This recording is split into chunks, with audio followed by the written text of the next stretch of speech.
ये मेरा बाइबल है। ये प्रभु का प्रेरित वचन है। ये जीवित है, प्रबल है। ये चोखे धार से काटता है। ये गहराई तक छेदता है, को परखता है। ये जांचता है।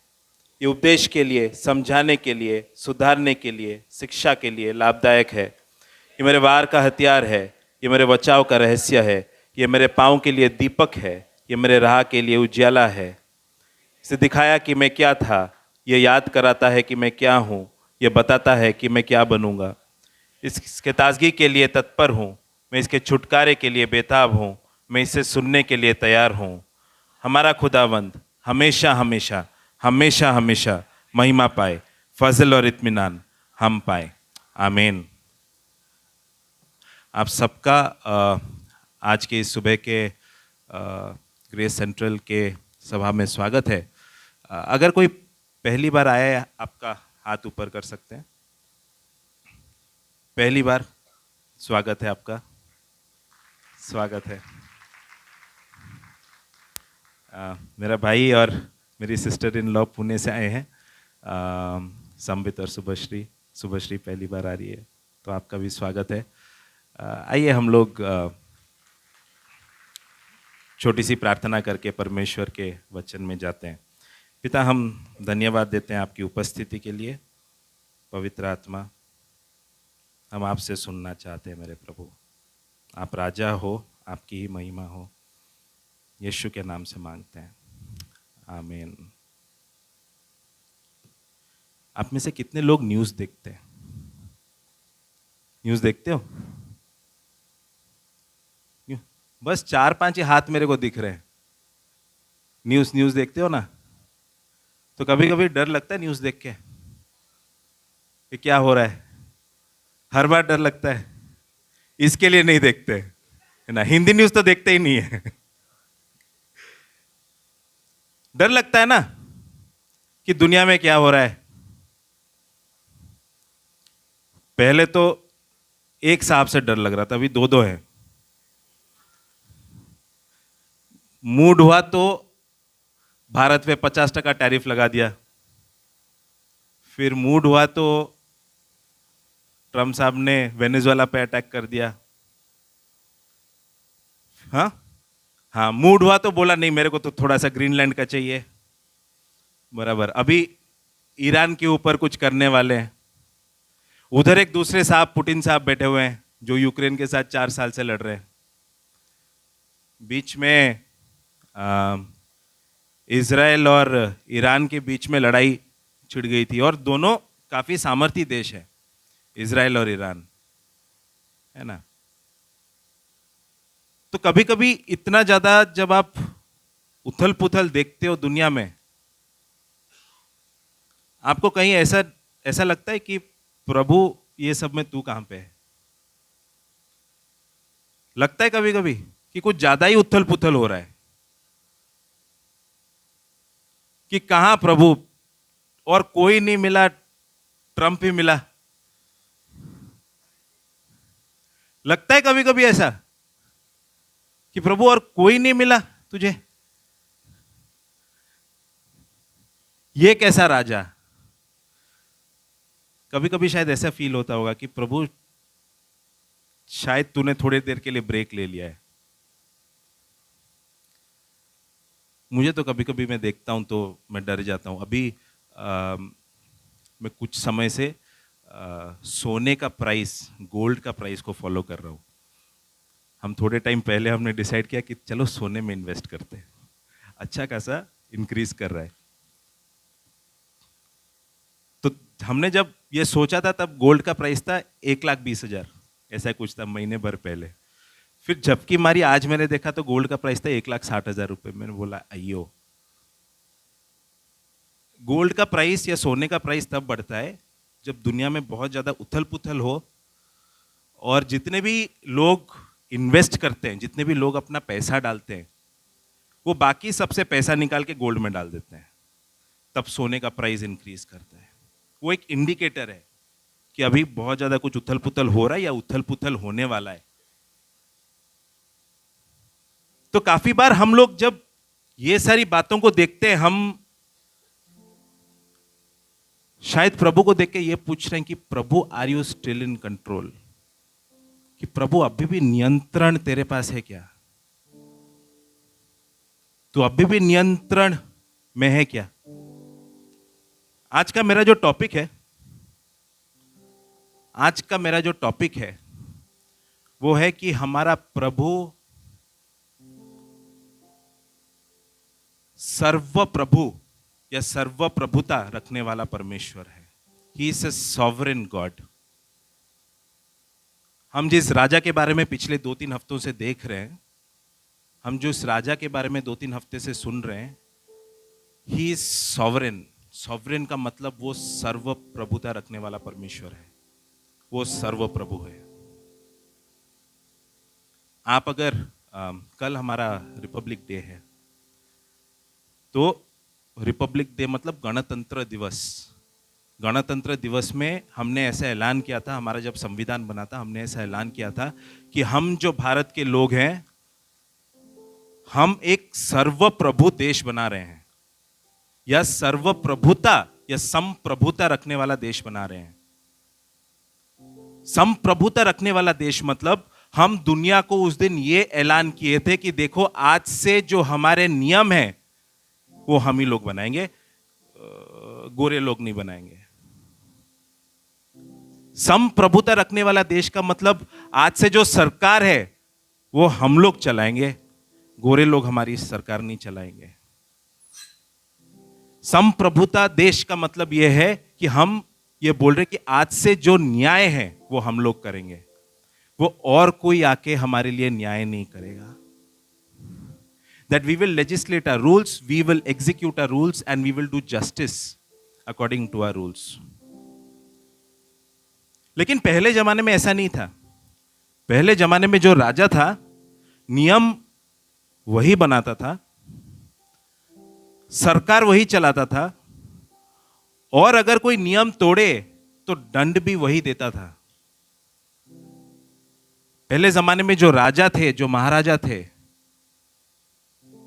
संप्रभुता या सर्वप्रभुता वो रखते थे। राजा का मतलब ही होता था that he is a sovereign king.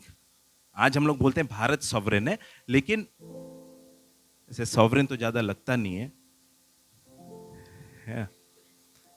लेकिन पहले जमाने में जो राजा थे वो राजा सॉवरेन राजा थे। उनकी मनमानी चलाते थे कि हम जो बोले, यही हमारा वचन है और वचन ही है शासन। याद है ना। ये टॉपिक के साथ मैं पिछले 2 हफ्ते से बहुत ज्यादा जूझ रहा हूं। 2 हफ्ते पहले my mother in law passed away, मेरी सासू माँ चल बसी, और 2 हफ्ते से मैं बार बार ये टॉपिक के साथ जूझ रहा हूं। 62 साल की थी वो, ऐसा कुछ बहुत ज्यादा उम्र भी नहीं हुआ था, वायरल फीवर हुआ था। और फ्राइडे 9 तारीख को वो चल बसी। एक दिन पहले हमने उनको बहुत बोला कि आप चलो, आप हॉस्पिटल आ जाओ, हम लोग आ रहे हैं, and we will get you admitted. उन्होंने मना किया। हमने 2-3 बार उनको इंसिस्ट किया कि आप आओ, आपको तकलीफ हो रही है, आप एडमिट हो जाओ, बट शी रिफ्यूज्ड। तो पिछले 2 हफ्ते से मेरे दिमाग में बस एक ही सवाल घूम रहा है कि क्या हम लोग कुछ और कर सकते थे कि वो बच जाती।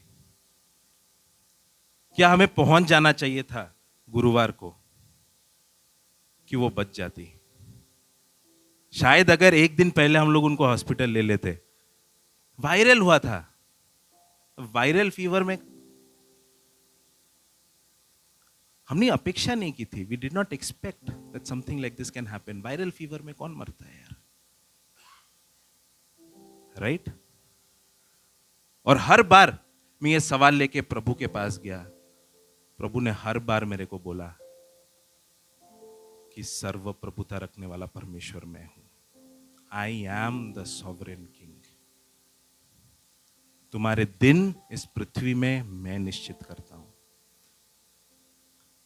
तू कुछ भी कर लिया होता, तू कुछ भी कर लिया होता, 3:48 को शी ब्रीदेड हर लास्ट, तू कुछ भी कर लिया होता, तू 1 मिनट ना बढ़ा सकता था, ना 1 मिनट तुम कम कर सकता था। आज क्या टेस्टिमनी था मोनिका बहन का, क्या टेस्टिमनी था मोनिका बहन का, कि सारे एम्बुलेंस, सारे जितने भी फायर फाइटर्स, जितने लोग थे, सब बोल रहे थे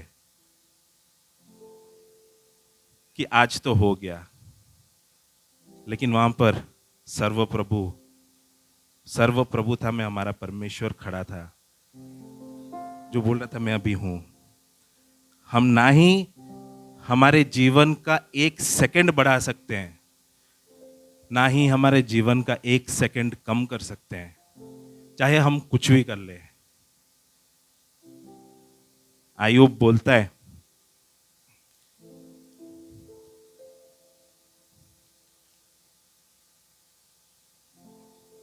can you read Shashank, can you read job 14:5?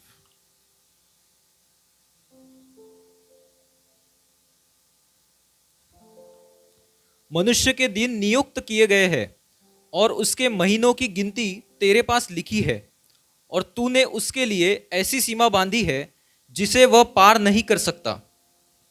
Hallelujah. मनुष्य के दिन निश्चित कर दी है। तूने मनुष्य के लिए जो सीमा बांधी है उसे कोई भी नहीं बदल सकता। गॉड इज सॉवरेन, प्रभु सर्वप्रभु है, कि हम लोग ये पृथ्वी में कितने दिन हैं, कितने मिनट हैं, कितने सेकंड हैं। वो बोलता है कि एक छोटा सा चिड़िया जमीन पे तब तक नहीं गिरता जब तक मेरा पिता हाँ ना बोले। आज हम ये विषय पे कुछ गहरी बातों को देखेंगे, और एक मसीह के लिए, एक मसीह जो कि प्रभु को अपना पिता बुलाता है, उसके लिए इससे बड़ा आश्वासन की बात और कुछ हो ही नहीं सकता कि जिसको वो पिता बुलाता है वो सर्वप्रभु है, वो सर्वप्रभुता रखता है। He is sovereign, he is in control, वो सारी बातों को नियंत्रण करता है।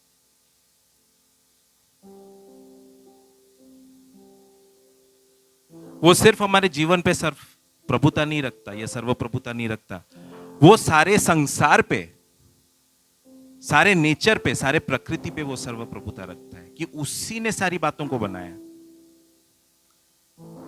उसी ने सारी चीजों को बनाया, उसने तारे बनाए, उसने प्लैनेट्स बनाए।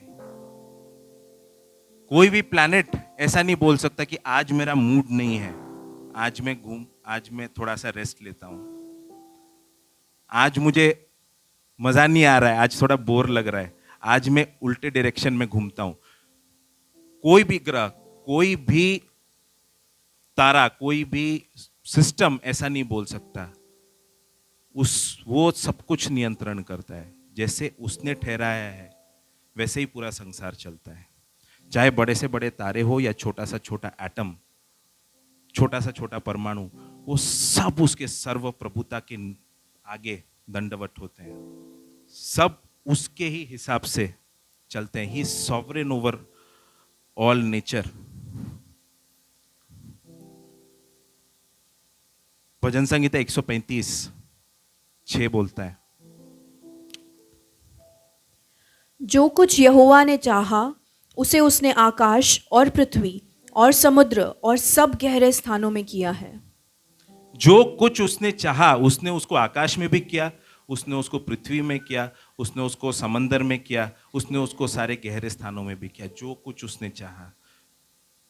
कोलोसियंस में हम लोग पढ़ते हैं, और ये हमारा थीम वर्स भी है, that he is before all things, that सारी बातें उन्हीं के लिए बनी हैं और सारी बातें उन्हीं के द्वारा बनी हैं, और सारी बातों में वो प्रथम है। ही इज प्रीएमिनेंट, वो सारी बातों में प्रथम है, सारी बातों में। मैं एक समय था 2019, 20, 21, मैं काफ़ी ज़्यादा खेडूतों के साथ काम करता था, किसानों के साथ काम करता था।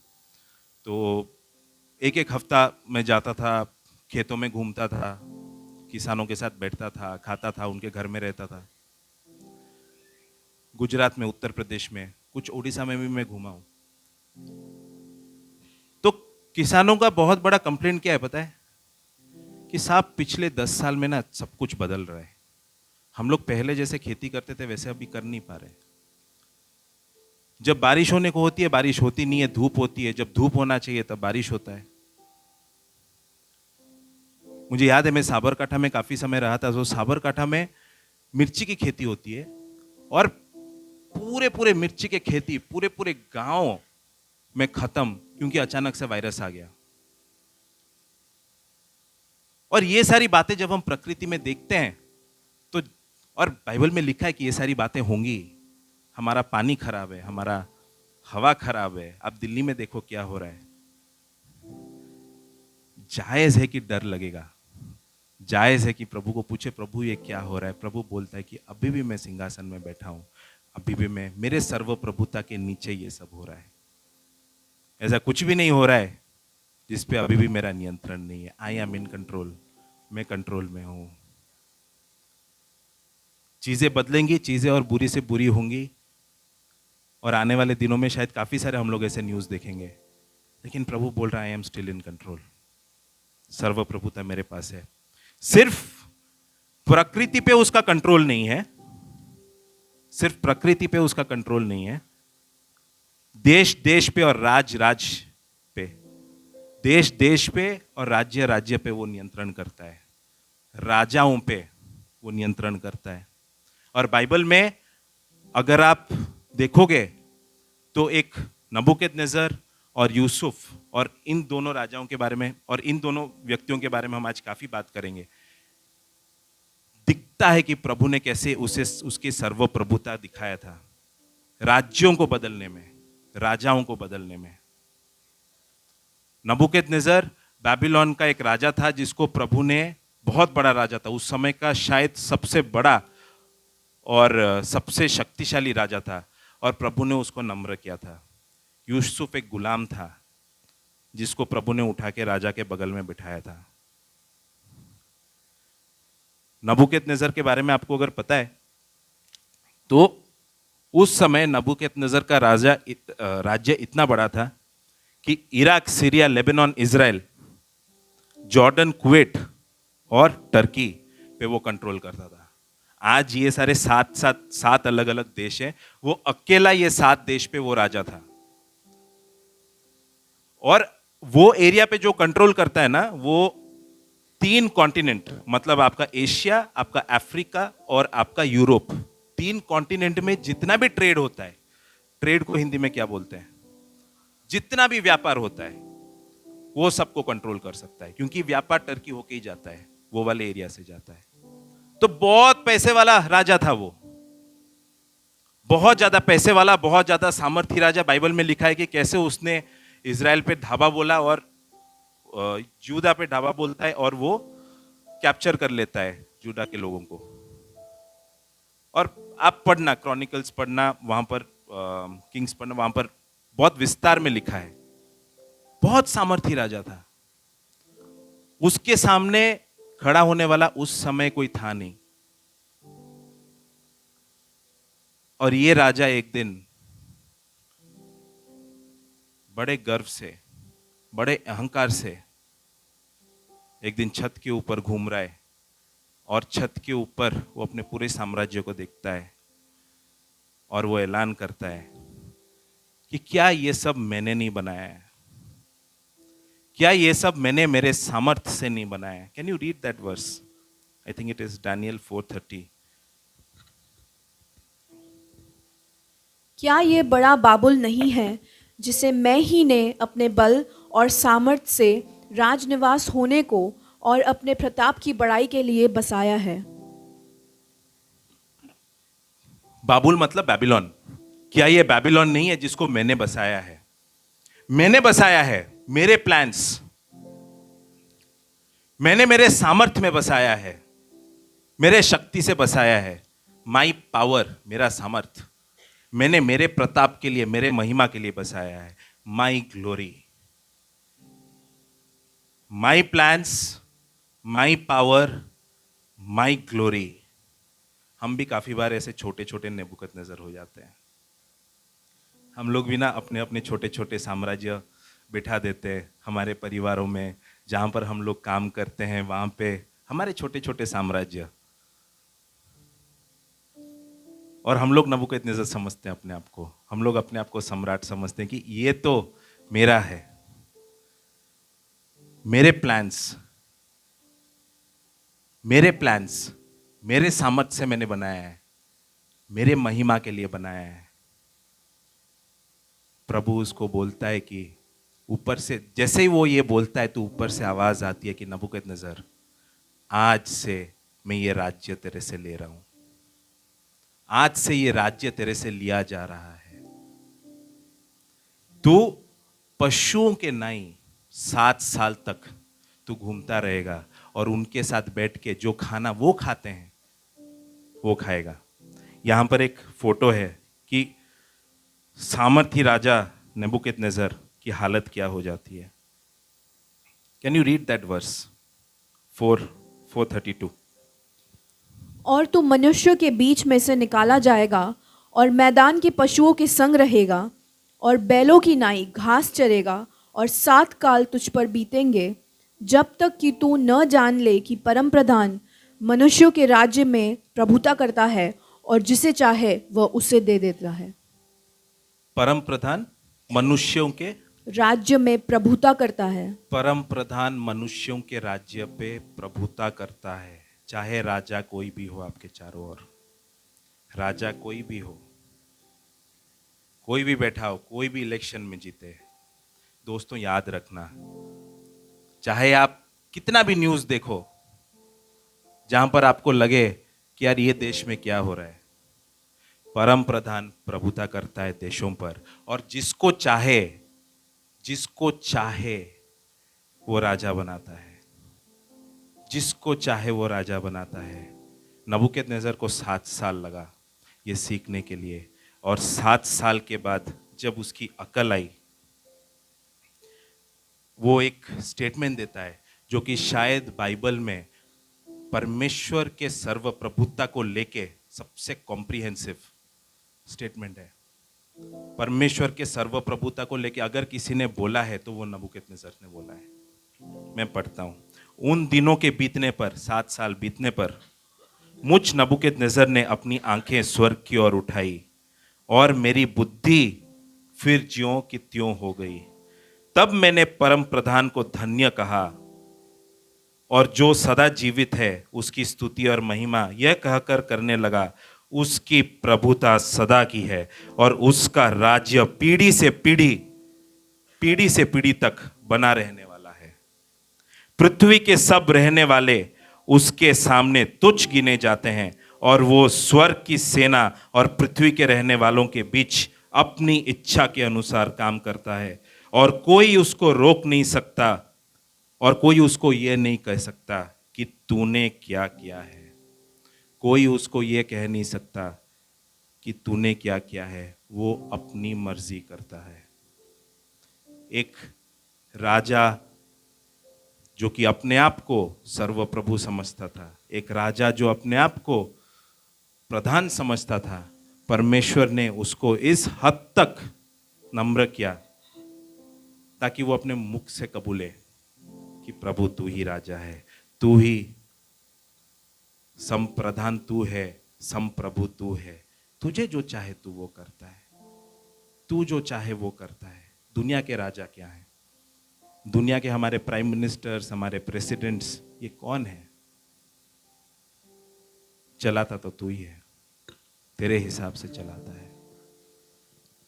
परमेश्वर सॉवरेन है, वो सॉवरेन है, वो संप्रधान है, वो संप्रभु है, वो सर्वप्रभु है हमारे देश के ऊपर। चाहे परिस्थिति जितनी भी हो जाए, जितनी भी खराब हो जाए, दोस्तों, हम लोग काफ़ी न्यूज़ सुनते हैं कि उत्तर प्रदेश में ऐसे हो रहा है, छत्तीसगढ़ में ऐसे हो रहा है हमारे लोगों पे। हम भूले ना कि कौन बैठा है तख्त पे, हम भूले ना कि कौन राजा है। राजा आज भी अपना पप्पा है, राजा आज भी हमारा प्रभु है।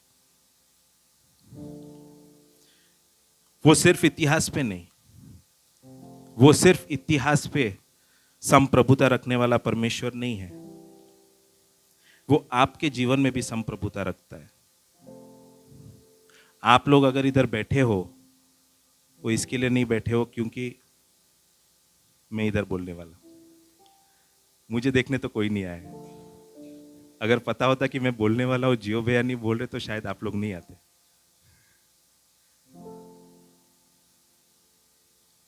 लेकिन आप लोग अगर इधर बैठे हो, वो इसके लिए बैठे हो क्योंकि यीशु बोल रहा है कि मैंने तुम्हें चुना है, उसने आपका चुनाव किया है। हम जितना भी बोल दे कि हमारे पास फ्री विल है, कि प्रभु मैंने तेरे को हाँ बोला, लेकिन कहीं ना कहीं अंदर हमें पता है कि आज अगर इधर हम लोग खड़े हैं, आज अगर इधर हम लोग गिरे नहीं हैं, आज अगर इधर हम लोग, वो प्रभु के लिए है, कि उसने ही हमें अंधकार से निकाला, उसी ने हमें चुना। मेरा भाई इधर बैठा है, तो जब भी हम लोग मिलते हैं ना, ये हमारा फेवरेट टॉपिक ऑफ डिस्कशन होता है कि प्रभु ने हमें चुना या हम प्रभु को चुने, या बीच में कहीं पे है ना। वो और उसका एक दोस्त है, तो इसको कैल्विनिज्म वर्सेस आर्मिनिज्म बोलते हैं। कभी गूगल करना अगर आपको पता नहीं है तो। क्या हमने प्रभु को हाँ बोला या प्रभु ने हमें चुना? और चुना तो कब चुना, कैसे चुना? तो ये आर्ग्यूमेंट में मैं तो नहीं जाऊंगा, लेकिन कहीं ना कहीं मैंने अपने आप को कैसे समझाया है ना, मैं आपको बताना चाहता हूं कि आपके घर में इलेक्ट्रिसिटी नहीं है, आपके घर में मानो कि इलेक्ट्रिसिटी नहीं है, करंट नहीं है, तो प्रभु टॉरेंट जैसा है। वो वहां पे फैक्ट्री लगाता है, पावर प्लांट लगाता है। पावर प्लांट लगाने के बाद वो इलेक्ट्रिसिटी जनरेट करता है। इलेक्ट्रिसिटी जनरेट करने के बाद वो स्टेप अप ट्रांसफार्मर लगाता है। फिर आपके घर के बगल में कहीं पे वो सबस्टेशन लगाता है। फिर सबस्टेशन के बाद वो और एक ट्रांसफार्मर लगाता है। फिर ट्रांसफार्मर से आपके अपार्टमेंट तक, आपके बिल्डिंग तक लाइट आती है। फिर आपके घर तक लाइट आती है। ये सब करने के बाद आपको बस जाके स्विच ऑन करना है। ये सब प्रभु करता है, ये सब प्रभु कर चुका है। हम जाते हैं स्विच ऑन करने के लिए लाइट, और हम सोचते हैं कि हमने प्रभु को हां बोला। हमने प्रभु को हां नहीं बोला, हमने बोला हां, उतना स्वेच्छा तो प्रभु ने हमें दिया है, लेकिन पीछे का जो बैकग्राउंड का काम जो है वो उसने किया है, उसने हमें बुलाया है। आप अगर इधर बैठे हो, वो इसके लिए है क्योंकि उसकी बुलाहट सुन के आप इधर बैठे हो। वो सॉवरेन राजा, वो सर्वप्रभु राजा ने आपको बुलाया। बाकी लोगों को क्यों नहीं बुलाया, बाकी लोग इधर क्यों नहीं बैठे हैं, मुझे नहीं पता। जब मिलूंगा उनसे तो मैं पूछूंगा कि प्रभु मैं क्यों, इतना गोरा तो मैं हूं नहीं, इतना सुंदर तो मैं हूं नहीं, ऐसे कुछ अच्छे काम तो मैंने किए नहीं है। तो तुझे जानने के बाद तेरे से मैं बहुत बार तेरे से दूर चला गया हूं। वफादार तो मैं था नहीं, तो क्यों तूने चुना मुझे, ये मैं उसको पूछूंगा। शायद आप भी पूछोगे कि प्रभु हम में ऐसा क्या था कि तूने मुझे चुना। याकूब में ऐसे क्या था कि उसने एसाव को नहीं चुना और याकूब को चुना। यूसुफ में ऐसा क्या था कि उसने यूसुफ को चुना। 12 भाइयों में उसने यूसुफ को क्यों चुना। मत्ती में ऐसा कैसा था। आप अगर मत्ती पढ़ोगे तो वहां पर लिखा है कि मत्ती अपने दफ्तर में बैठ के काम कर रहा था, चुंगी बटोरने वाला था, कोई बड़ा विज्ञानी नहीं था, कोई बड़ा धार्मिक व्यक्ति नहीं था, लेकिन वो जाके मत्ती को बुलाता है, उसके दफ्तर से बुलाता है, उसके कार्य क्षेत्र से बुलाता है, जहां पर बैठे बैठे शायद मत्ती काफी सारा गलत काम किया होगा, वहां से उसको बुलाता है। और हम जब ये पढ़ते हैं, हम शायद प्रभु को पूछ सकते हैं कि प्रभु मत्ती को तूने क्यों बुलाया, निकोडिमस को तो वैसे तूने बुलाया नहीं, और इतने सारे लोग थे उनको तो बुलाया नहीं, तूने मत्ती को क्यों बुलाया? प्रभु बोलता है I will have mercy on हुम आई विल हैव मर्सी। मुझे जिस पे रहम करना है मैं रहम करूंगा, जिस पे दया दिखाना है मैं दया दिखाऊंगा, क्योंकि मैं संप्रभुता रखने वाला परमेश्वर हूं, मैं सर्वप्रभुता रखने वाला परमेश्वर हूं। आप अगर चुने गए हो, आप अगर इधर बैठे हो तो धन्यवाद बोलना कि प्रभु धन्यवाद कि इतने सारे लोग हैं, इतने सारे लोग हैं, 800 करोड़ लोग हैं पूरे पृथ्वी में। अहमदाबाद में ही कितने 1 करोड़ लोग हैं, 80-90 लाख लोग हैं। उसमें से कुछ लोगों को प्रभु ने चुना है ताकि सुबह आके हम उसकी उपासना कर सके। He has chosen you. You are here. You are chosen.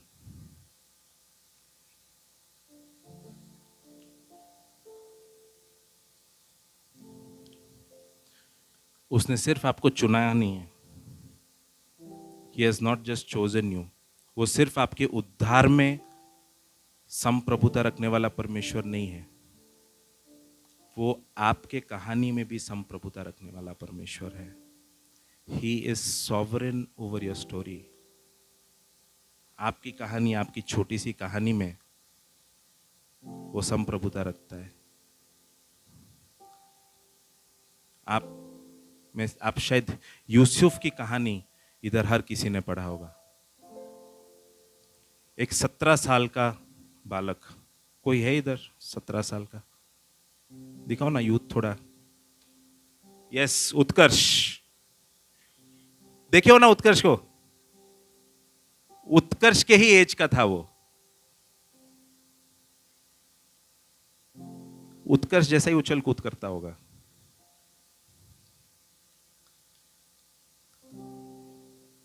उसके भाइयों ने उसको बेच दिया। पहले तो मारने का प्लान था, लेकिन उसके भाई, उसके जितने भी भाई थे वो उसको बेच देते हैं।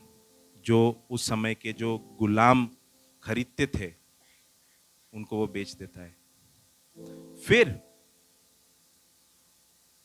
यूसुफ जो है उसको वो मिस्र में एक पोटीफर नाम का एक व्यक्ति है, पोटीफर को एक गुलाम के रूप में वो बेच देते हैं।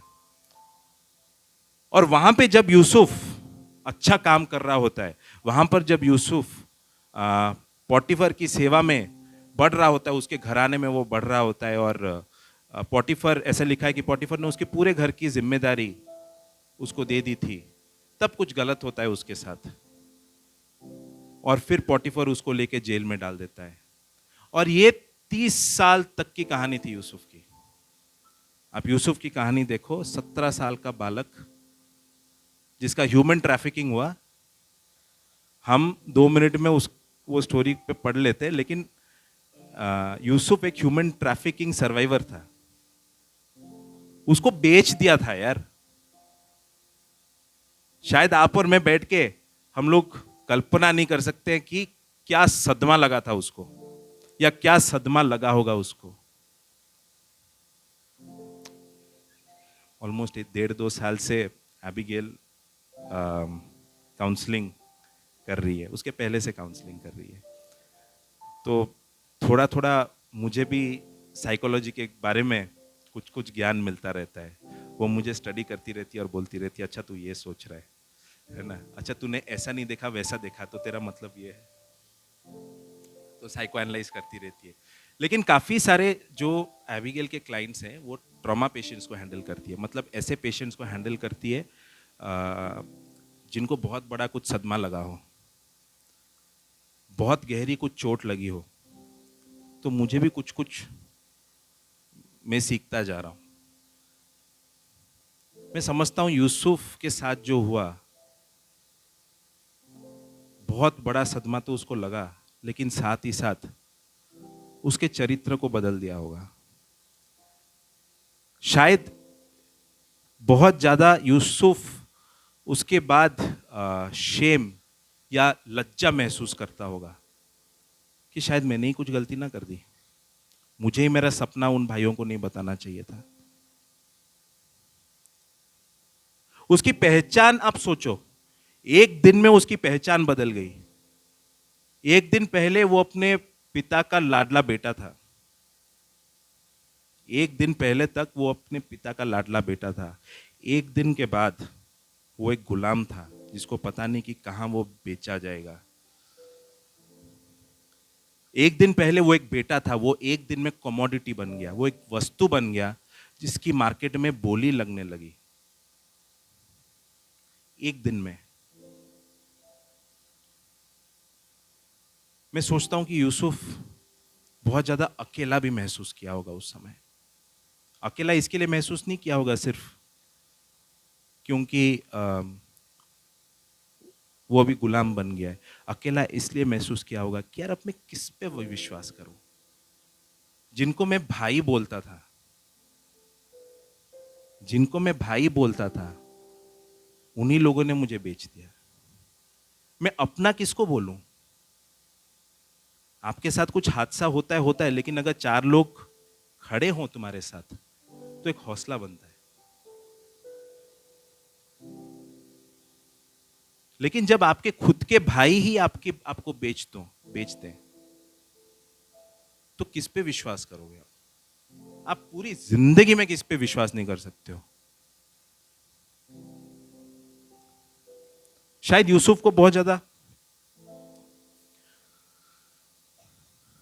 गुस्सा भी आया होगा कि प्रभु, शायद याकूब पे तो शायद गुस्सा आया होगा उसके पिता पे कि मैं मेरा अच्छा खासा घर में बैठ के गेम खेल रहा था, तूने ही बोला जाके अपने भाइयों को देख। मैं तो घर में बैठ के गिल्ली डंडा खेल रहा था और तेरी बात मान के मैं इतना दूर चल चल के गया। क्या गलती मैंने की। कुछ भी गलती। उसके पापा ने बोला भाई तू जा और अपने देख अपने तेरे भाई कहां पर है, वो निकल पड़ा।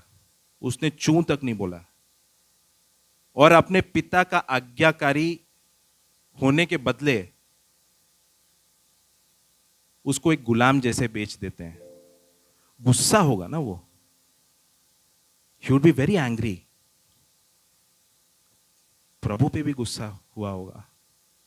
हम वो सारी चीजें नहीं देखते हैं, हम जस्ट उसके पोर्शन को ऐसे स्किप करके आगे चले जाते हैं कि प्रभु तू सही में है, अगर है तो तू भला है, अगर भला है तो तू ऐसे होने कैसे दिया,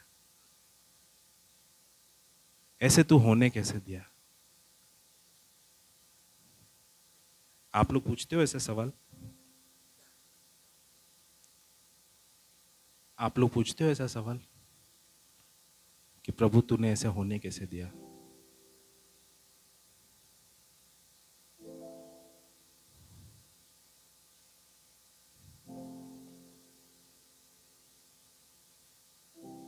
कि मेरे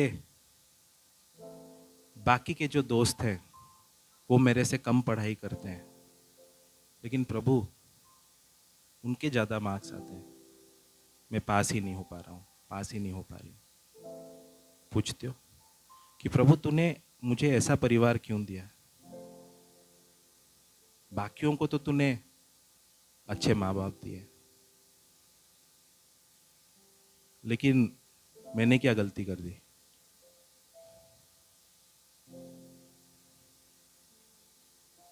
प्रभु बाकी लोग इतने अच्छे चंगे हैं, ये बीमारी मेरे घर में क्यों।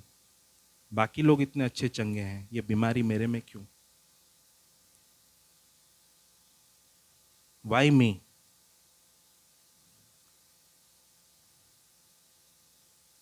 कि प्रभु बाकी लोग मेरे से कम मेहनत करते हैं लेकिन उनका अच्छा खासा गुजारा हो जाता है। मैं सुबह से शाम तक मेहनत करता हूँ, सुबह से शाम तक मेहनत करती हूँ, लेकिन मेरी आमदनी क्यों नहीं हो रही है, मेरा बिजनेस क्यों नहीं चल रहा है। पूछते हो ऐसा सवाल?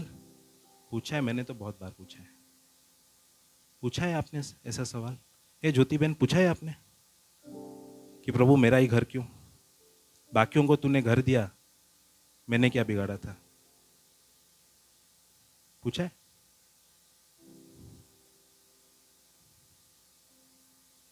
पूछा है बीरू बहन आपने?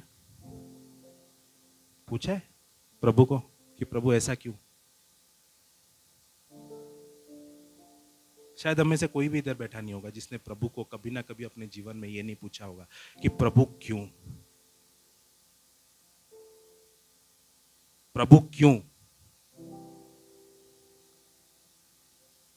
मैं समझता हूं यूसुफ ने भी पूछा होगा कि प्रभु मैं क्यों, मेरी शादी नहीं हो रही है प्रभु क्यों, मेरे बच्चे नहीं हो रहे प्रभु क्यों।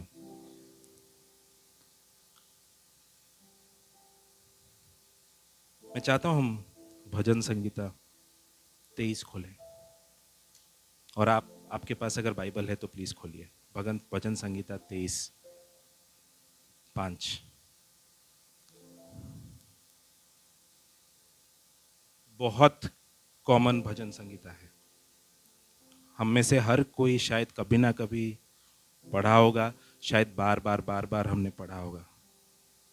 Can you read Psalms 23:5? तू मेरे सताने वालों के सामने मेरे लिए मेज बिछाता है, तूने मेरे सिर पर तेल मला है, मेरा कटोरा उमड़ रहा है। ध्यान से पढ़ना। तूने मेरे सिर पे तेल मला है, मेरा कटोरा उमड़ रहा है। तूने मेरे सिर पे तेल मला है, मेरा कटोरा उमड़ रहा है। शायद 50 बार हमने इसको पढ़ा होगा। हमने कभी ये नहीं सोचा कि ये दो छोटे छोटे लाइन है, ये दोनों लाइन के बीच में यूसुफ के 13 साल थे। ये दो छोटे छोटे लाइन है, ये दो छोटे छोटे लाइन के बीच में दाऊद के 13 साल थे। ये दो छोटे छोटे लाइन के बीच में मूसा के 40 साल थे। उसने यूसुफ को चुना, उसको सपना दिखाया, उस पे तेल मला, लेकिन फिर वो उसको 13 साल के लिए मिस्र तक लेके जाता है, ताकि उसके बाद उसका जो कटोरा है वो उमड़ उमड़ के बाहर निकले, क्योंकि वो सर्वप्रधान है, क्योंकि वो सर्वप्रभु है। दाऊद को वो अभिषेक करता है, दाऊद को वो अभिषेक करता है सामुएल के द्वारा, तेल मलता है उसके सिर पे। लेकिन फिर दाऊद कभी रेगिस्तान में, कभी जंगलों में, कभी गुफाओं में भागता रहता है। क्यों? क्योंकि साउल उसके पीछे पड़ जाता है। फिर वो राजा बनता है।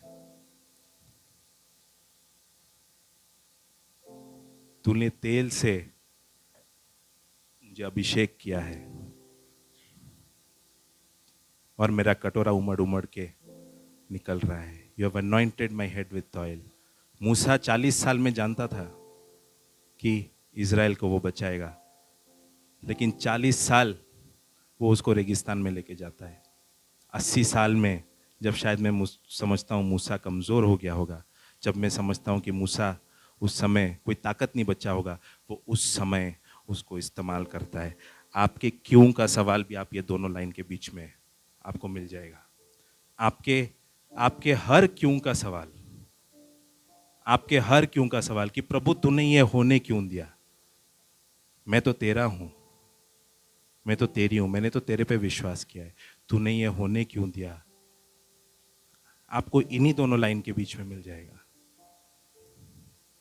क्योंकि वो आज आपको बोल रहा है कि मेरे सर्वप्रभुता में मैंने ये निश्चित किया है, मेरे सर्वप्रभुता में मैंने तुझे चुना है, लेकिन उसके बाद ये मैंने निर्णय किया है कि तेरे अंदर से उमड़ उमड़ कर जीवन का जल बहे। तुझको मैंने चुना है, तुझको अंधकार से मैंने निकाला है, लेकिन अब मैं चाहता हूं कि मेरे बगल में तू बैठे। He has anointed you। उसने अभिषेक किया है आपको, इसके लिए आप इधर बैठे हो। लेकिन एक मिनट के लिए यह मत सोचना कि he is done with you। He is not done with you। उसका काम खत्म नहीं हुआ है आप में। वो उसके सर्वप्रभुता में ये निर्णय किया है कि आपको भरपूरी तक वो लेके जाएगा, आपको भरपूरी तक वो लेके जाएगा। और आपका हर क्यों, आपका हर सवाल जहां पर आप उसको देख के पूछते हो प्रभु ये तूने होने क्यों दिया, प्रभु बोलता है कि मेरे सर्वप्रभुता में मैंने इसकी अनुमति दी है, कुछ भलाई ही उत्पन्न करूंगा मैं इससे। हर वो चीज पौलुस बोलता है, हर वो चीज जो कि एक मसीह के जीवन में होता है, उससे वो भलाई उत्पन्न करता है उन लोगों के लिए जो उसको प्रेम करते हैं। यूसुफ को उसके बाद जब उसके भाई लोग आके मिलते हैं तो यूसुफ को पूछते हैं, यूसुफ से बातचीत होती है तो यूसुफ बोलता है कि तुमने मुझे नहीं भेजा है मिस्र को, तुमने मुझे मिस्र को नहीं भेजा, मेरे प्रभु ने मुझे भेजा है। वो सब झेलने के बाद, गुलाम बनने के बाद, जेल में जाने के बाद, झूठा आरोप उस पर लगा, 13 साल उसके खराब गए, उस सब के बाद वो बोलता है कि तुम लोगों ने मेरे लिए कुछ नहीं किया, तुमने मुझे इधर नहीं भेजा, वो तो मेरे प्रभु का प्लान था, वो तो मेरे प्रभु का प्लान था। आज आपकी परिस्थिति जैसी भी है वो प्रभु के प्लान में है। आज आपकी परिस्थिति जैसी भी है वो प्रभु के प्लान में है। यूसुफ उस दौरान 13 साल जितनी भी उसके ऊपर अत्याचार हुए, जितने भी परेशानियां आई, उसने अपने आप को परमेश्वर के हवाले सौंप दिया था। अगर नहीं सौंपता तो जब पोटीफर की बीवी ने आके उसको लोभ दिखाया तो क्या जरूरत थी उसको बोलने की कि नहीं मैं ऐसा नहीं करूंगा। ही सरेंडर्ड, उसने अपने आप को सौंप दिया था राजा के हाथों में। उसने निष्ठा दिखाया था परमेश्वर को। वो समझ गया था कि चाहे आज जो भी हो रहा हो मेरे साथ, मेरा प्रभु जिसने कुछ वादे किए मेरे जीवन में, मेरा प्रभु जिसने मुझे एक सपना दिखाया था, वो प्रभु कभी झूठा नहीं हो सकता। आज प्रभु आपको बुला रहा है और पूछ रहा है कि तेरी परिस्थिति जैसी भी हो, तेरे हालात जैसे भी हों, उसके बीच में क्या तू मेरे संप्रभुता के सामने नतमस्तक करेगा? क्या तू अपने आप को मुझे देगा? क्या तू सरेंडर करेगा?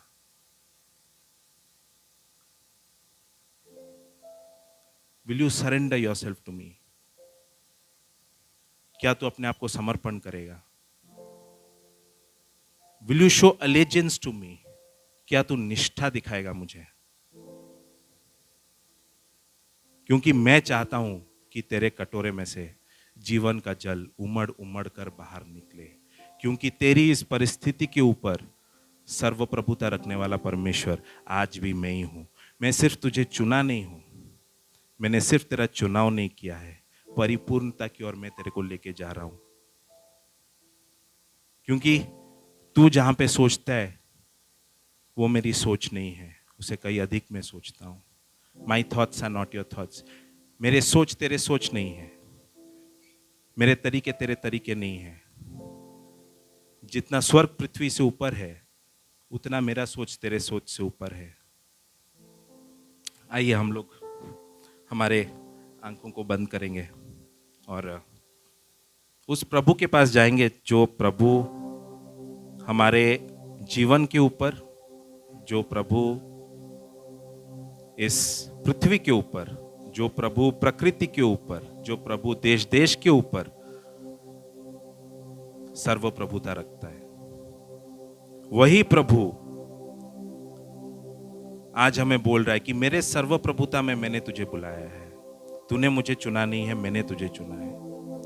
वही प्रभु आज हमें बोल रहा है कि तेरे कहानी पे सर्वप्रभुता आज भी मैं रखता हूं, तेरे कहानी पे आज भी मैं सर्वप्रभुता रखता हूं। He is sovereign, he is sovereign over your past. वो आपके अतीत पे सर्वप्रभुता रखा था, वो आपके वर्तमान पे सर्वप्रभु है और वो आने वाले दिनों में भी आपका जो भविष्य है उस पे भी वो सर्वप्रभु है। आपकी वो कहानी जहां पे आप सोच रहे हो कि प्रभु क्यों, ये तूने ऐसा क्यों होने दिया, उस कहानी के बीच में मैं चाहता हूं कि आप अपने आप को प्रभु को समर्पण कीजिए और वो विश्वास रखिए कि प्रभु मेरे हर सवाल का जवाब एक दिन तू मुझे देने वाला है। लेकिन it is enough for me today, आज ये काफी है कि मैं तेरे सर्वप्रभुता के सामने नतमस्तक होके अपने आप को समर्पण करूं। और तुझे सच्चा निष्ठा दिखाऊं। पिता, मैं धन्यवाद देता हूं, मेरे प्रभु मैं धन्यवाद देता हूं, क्योंकि ये दुनिया चाहे हमारे ओर कुछ भी फेंके, ये दुनिया हमें जितना भी तोड़ने की कोशिश करे, इस दुनिया के ऊपर सर्वप्रभुता रखने वाले परमेश्वर आप हो। मैं धन्यवाद देता हूं मेरे प्रभु, क्योंकि हमारे कहानी में आप सर्वप्रभु हो। You are sovereign in our stories. हमारे हर कहानी में, हमारे हर टूटेपन में आप सर्वप्रभु हो। और आपका ये वादा है कि आपने बोला है कि हर वो चीज जो तुम्हारी जिंदगी में हो रही है, उससे मैं कुछ भलाई उत्पन्न करूंगा। I will make everything work for the good of those who love me and who are called according to my purpose. मैं हर उस चीज जिससे आप आज टूट रहे हो, हर वो परिस्थिति जिससे आप आज टूट रहे हो, उसमें से मैं भलाई उत्पन्न करूंगा तुम्हारे लिए, क्योंकि मैंने तुम्हें चुना है। You have chosen us, my Father. आपने हमें चुना है। धन्यवाद देते हैं आपके सर्वप्रभुता में। आप हमारी जिंदगी में चाहे जितनी भी परेशानियां आए, हमारी जिंदगी में शायद जितनी भी विपरीत परिस्थितियां आए, लेकिन प्रभु सबके बीच में आप काम कर रहे हो कि हम में से उमड़ उमड़ कर जीवन का जल निकले। धन्यवाद देते हैं पिता आपके हुजूरी के लिए। हालेलुया। ये हमारे लिए बड़ी आश्वासन की बात है कि जो सर्वप्रधान सर्वप्रभु परमेश्वर है, वो हमारा पिता है। Thank you father. धन्यवाद देते हैं। हालेलुया।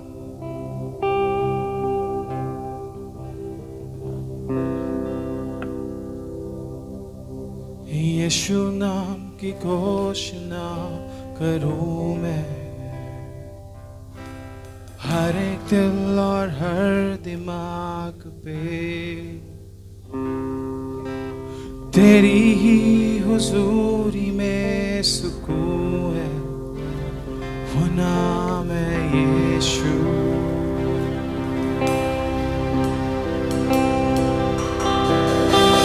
यीशु नाम की घोषणा करूं मैं, जब तक टूटे न सारी लतें, करता हूँ आजादी का ऐलान, मैं गाऊं यीशु।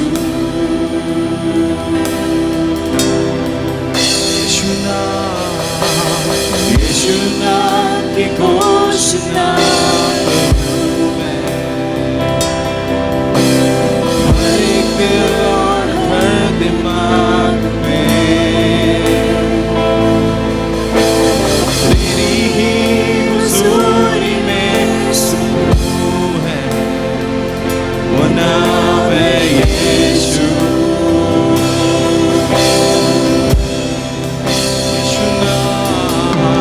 यीशु नाम की घोषणा करूं मैं,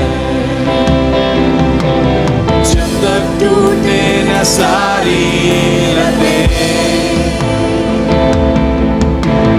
करता हूँ आजादी का ऐलान, मैं गाऊं यीशु।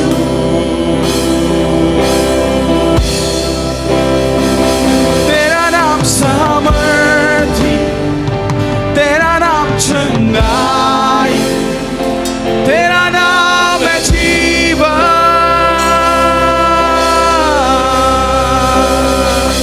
टूटे हर बंधन, कर दे सब रोशन आपके समान।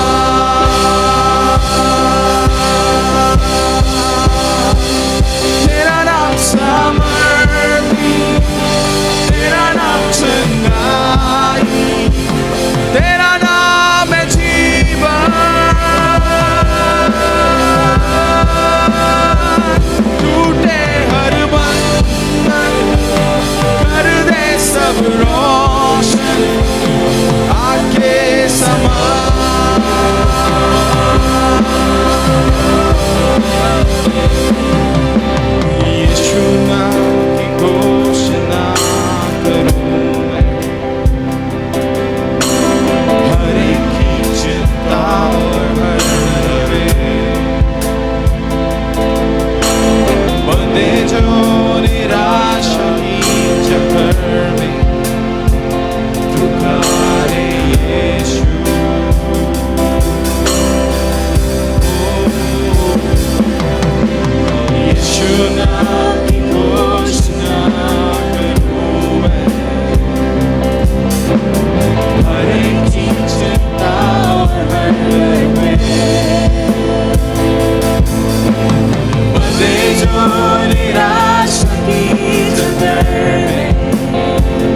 पर्वतों पर यीशु गलियों में यीशु अंधकारों तेरे घर में रोते यीशु मेरे घर में मैं पुकारूं पावन नाम यीशु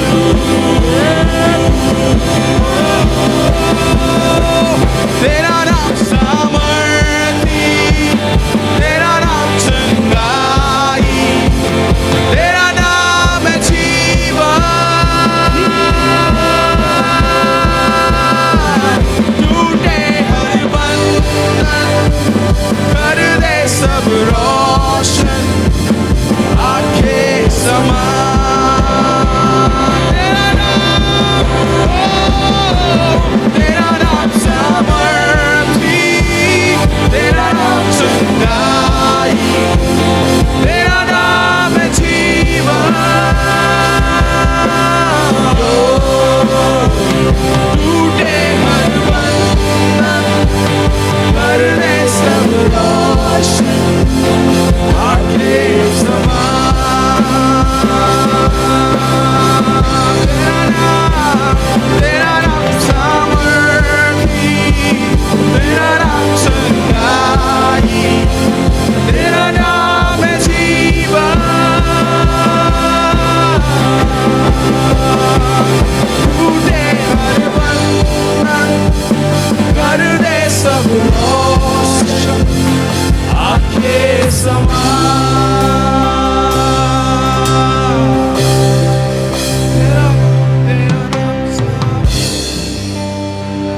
तेरा नाम चंगाई नाम जीवन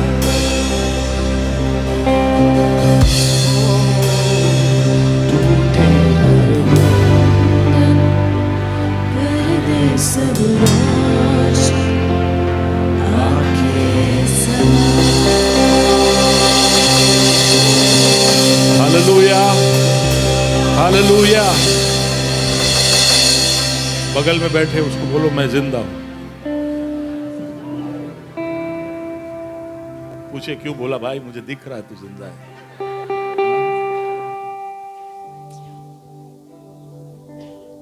बोला आपने? अब उसको बोलो रुको सब्र करो कहानी अभी बाकी है। हालेलुया। बोलो उसको कहानी बाकी है। नहीं बोले, बराबर बोले नहीं।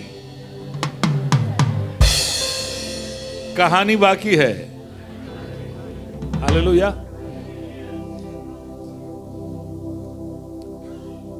अगर आप आज उठे हो, आज सुबह आपने सांस लिया है, उसका मतलब है कि प्रभु ने दी एंड नहीं बोला है, काम चालू है उसका। हालेलुया। और मैं जब भजन संहिता 23:5 कल ही मैंने वर्शिप टीम से बात किया, मैंने कहा भजन संहिता 23 हर बार जब हम उसको पढ़ते हैं तो उसमें नई नई चीजें दिखती है। मैंने ऐसे ही कहा और आज मैंने सच में देखा। मैंने कभी ऐसा नहीं सोचा कि मेरे सर पे तेल उंडेला और मेरे प्याला उमड़ रहा है। वो दो फ्रेजेस, उस दोनों शब्दों के बीच में शायद समय का एक अंतर हो सकता है कि तूने मेरे सर पे तेल मला है। मैं सोच रहा था कि तेल मला और फिर प्याला दे दिया। कई बार हमारा सोच ऐसा ही होता है कि भाई क्योंकि मुझे अभिषेक उसने किया है तो फिर मेरा प्याला उमड़ना चाहिए। लेकिन बहुत ही एक अद्भुत बात उसने याद दिलाई कि तेल मलने और प्याला उमड़ने के बीच में समय हो सकता है। हालेलुया। और प्याला उमड़े नहीं तब तक प्रभु कौन है वो हमें याद रखना है। कौन है प्रभु? पता है, वहीं पे लिखा है, दाऊद ने वहां पे लिखा है, वो मेरे शत्रुओं के सामने मेज को। तो मैं सोच रहा था, आप वो सोच के देखिए, पता नहीं मैंने यहां पर ये कहा है कि नहीं, मेरे शत्रुओं के सामने वो मेज को बिछाता है।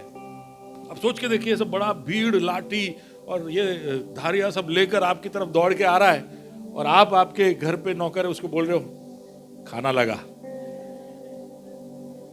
सोच पा रहे हो? शत्रु वार करने आ रहा है, चले बाहर निकल। वो आपके द्वार पे खटखटा रहा है, जल्दी बाहर निकल। आप बोल रहे खाना लगा, गरम गरम खाना खाते हैं।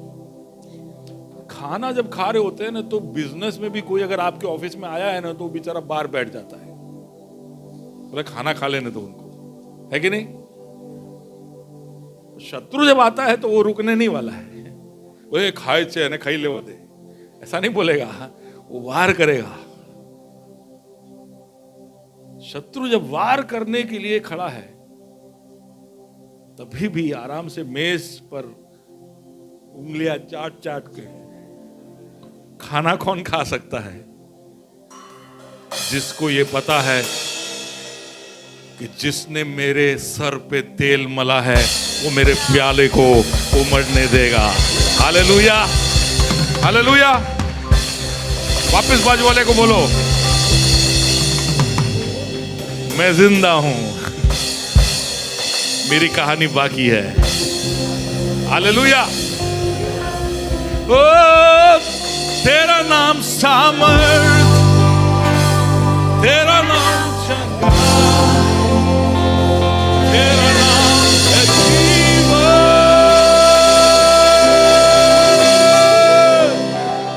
टूटे हर बंधन, कर दे सब रोशन, आके समा।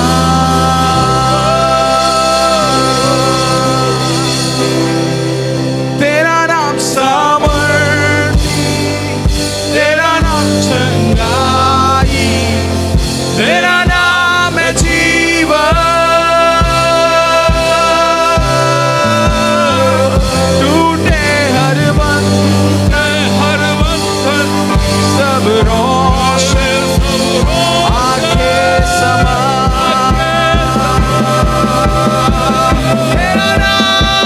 तेरा नाम सामर्थी, तेरा नाम चंगाई, तेरा नाम है जीवन। टूटे हर बंधन, कर दे सब रोशन, आके समा। करिए घोषणा, यीशु पर्वतों, यीशु गलियों में, यीशु अंधकारों, मेरे हर विरोधी पे। यीशु मेरे घर में, मैं पुकारूं पावन नाम। हाथ उठाकर, यीशु, अपने हाथों को उठाकर प्रभु को उठाए इस जगह पर, यीशु पर्वतों पर बोलो। यीशु पर्वतों पर, यीशु गलियों में, यीशु अंधकार, वो मेरे हर विरोधी पे। यीशु मेरे घर में, मैं पुकारूं पावन नाम। यीशु तेरा नाम, तेरा नाम सामर्थी, तेरा नाम चंगाई, तेरा नाम है जीवन। टूटे हर बंधन, कर दे सब रोशन, आके समा।